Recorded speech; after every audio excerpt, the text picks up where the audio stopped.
So today is September 27th, 2011. We're doing lesson 1.7. Oh, that was terrible. There you go. 1.7. Just as a recap, our theoretical model, x minus h squared plus k. So we can tell from here, negative 3 would be our k, negative 2 is our h, and 1/4 is our a. I'll quickly draw the original parabola. The parent function, f at x, is equal to x squared. Okay. Where our vertex is at 0, we go over 1 up 1, over 2 up 4, over 3 up 9. We constantly square the number we're going up by. And we have our original graph. So we have the original parabola. H and K are going to make changes to it. We know that the vertex is going to go up 3. Oh, sorry. It's going to go down 3 because K is negative 3. I'm not going to draw the whole parabola again. I'm just going to draw the movements. So we would go down 3 units because K is equal to negative 3. We go to the right in a positive direction 2 units because H is negative 2. H is negative 2, so we go to the right. So we have our new vertex. And finally, A is 1/4. Okay? So what that means is when we normally draw our parabola, we go over 1 and up 1. But because A is 1/4, whatever I go up by, I have to multiply by that number. So I would go up 1 times 1/4. What would I get? 1/4. So instead of going over 1 up 1, we go over 1 up 1/4. Or you could do it by like 1 times 0.5. I mean 0.25, yep, that's true. Then when we go over by 2, normally we go up by 4. But I have to multiply 4 by 1/4. So I go 4 times 1/4. What do I get? 2 over 4. I mean 4 over 4. I get 4 over 4, which is 1. So I go over 2 units, up 1. Over 2 units from the vertex, and up 1. You know what? I'm going to try to make this all the way to the ends. Let's go 2, 3. Let's go over 4 units. If I were to go over 4, how much would I normally go up? 4 squared is 16. 16 times A, which is 1/4, will give us what? Which is by 4. So I go over 4, up 1, 2, 3, 4. So again, from the vertex, I go over 1, 2, 3, 4, up 4. What if I were to go over 8? 8 squared would be, and then I multiply it by 1/4. So 64 times 1/4 would give us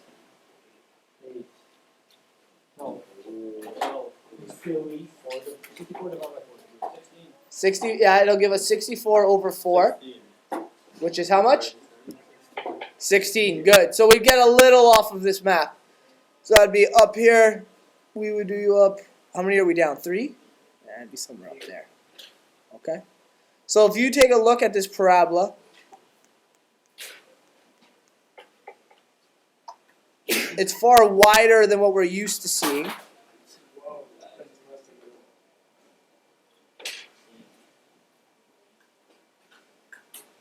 So this is much wider than our original parabola, as you've seen, mainly because A is less than 1. And the closer A gets to 0 without being 0, the wider the parabola is going to get. Okay, so depending on what A is, whatever we normally go over and up by, we have to multiply that amount by the value of A. Okay, today's stuff. We're going to use the exact same parabolas, but this time I'm going to go over their domain and range. So our first parabola is in black, and if you notice, it has arrows on the end of it.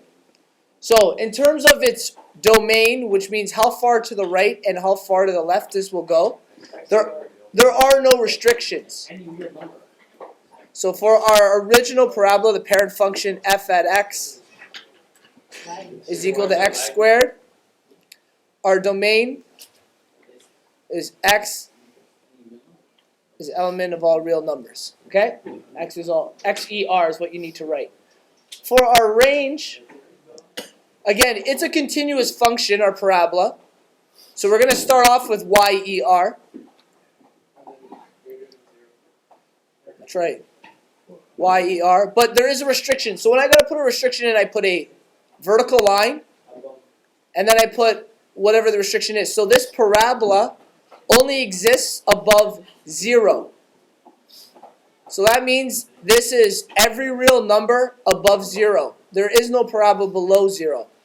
So YER, and that line is such that Y is greater than and equal to 0.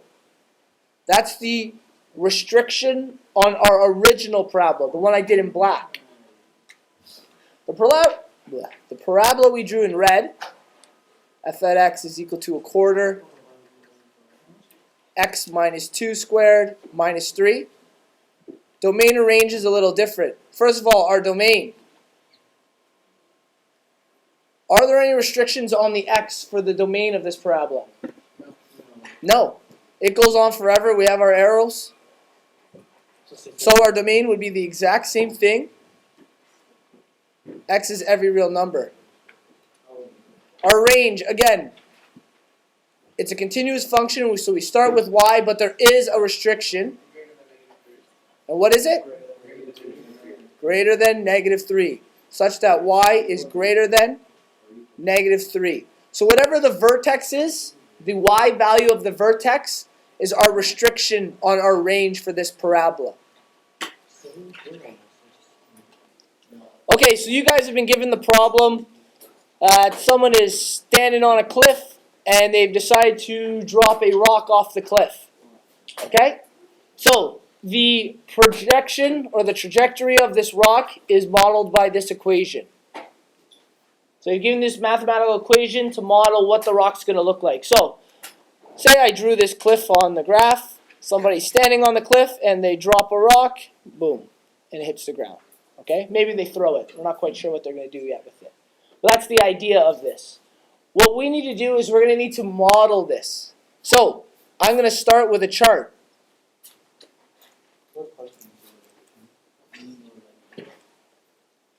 We have our x values and our y values. Now, let's try to make sense of this. I'm going to say x will be our time. So x is going to represent how much time has passed, and y is going to represent the height.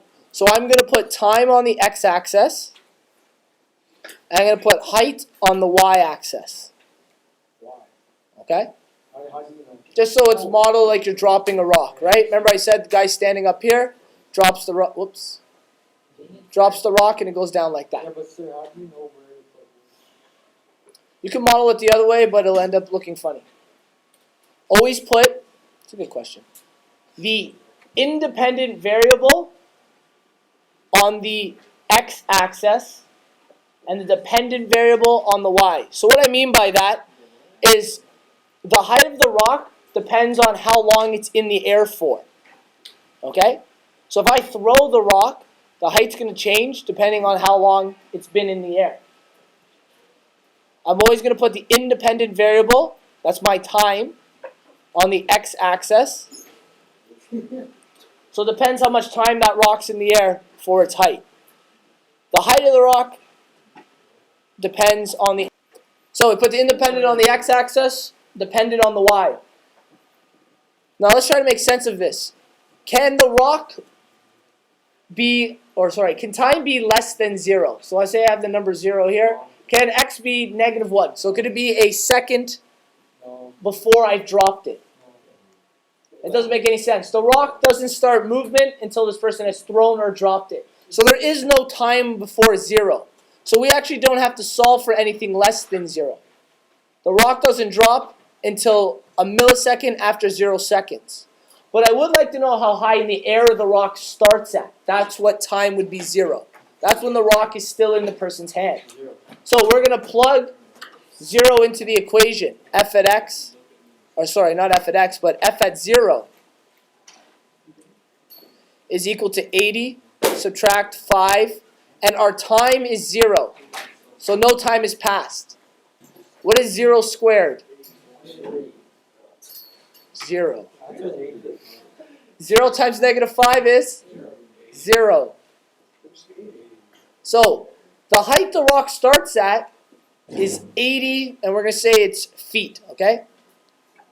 Height will be in feet, time will be in seconds. So it starts at 80 feet in the air, so 10, 20, 30, 40. We'll go up by tens. This will be my 80. This is the starting point of the rock. We're going to plug in time, so after 1 second, 2 seconds, 3 seconds, to see how high in the air the rock is. So after 1 second, we have the first coordinate. That would be f at 1 is equal to 80 minus 5 times 1 squared. 1 squared is 1. 5 times 1 is 5. 80 minus 5 is, that's right, 75. So, after 1 second, the rock has dropped in height, and it's now 75. So we're going to say this goes up by tens. This is 20, 40, 60.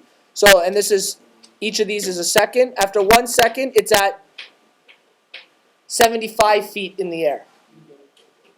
After 2 seconds, f at 2 is equal to 80 minus 5 times 2 squared. 2 squared is 4. That's right, it's going to end up as 60. 5 times 4 is 20. 60. So after 2 seconds, the rock has dropped to 60 feet in the air. It's starting to pick up speed as it's going down. 3 seconds. What does it end up equaling, Chris? 35? All right. I'm going to leave it up to you guys to solve that on your own. F at 3 is 35. How'd you get 35? You want to see it? Oh, it's minus by 15. Is that okay? You got it? So after 3 seconds, we're at 35 seconds. How about at 4? Let's find f at 4.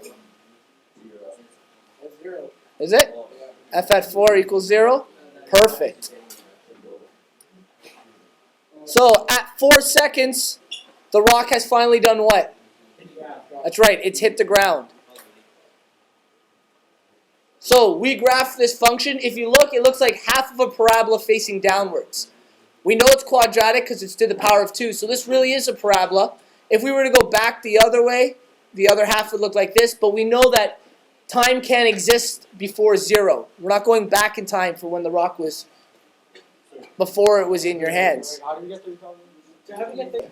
If you're wondering how I got f at 3 equals 35, I'll work it out for you quickly. 80 equals 5 times 3 squared. 5 times 3 is 9. 9 times 5 is 45. 80 subtract 45 is 35. Okay? And then all I did is we did that in our head, and f at 4 ends up being 80 minus 80, which is 0. So, what I want to get at, though, is if I'm asked for the domain in range of this function, it's going to change. It's still a parabola. But let's talk about the domain. What is the domain of this function?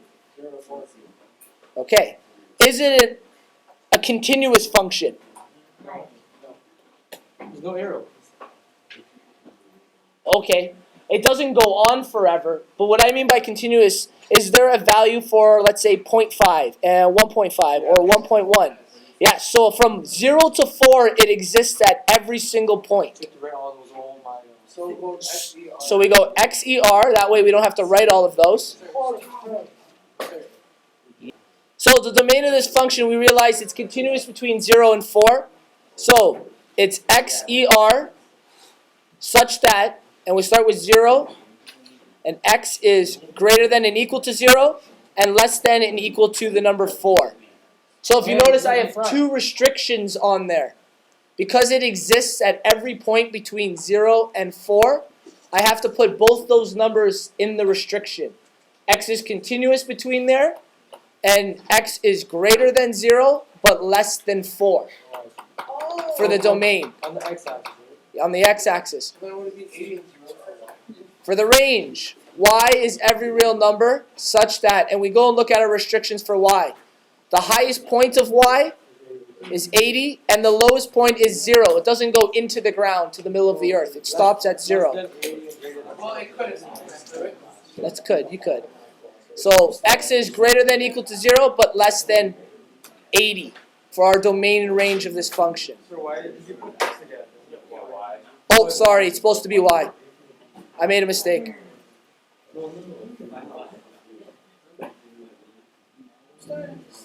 But how do you know it's a quadratic?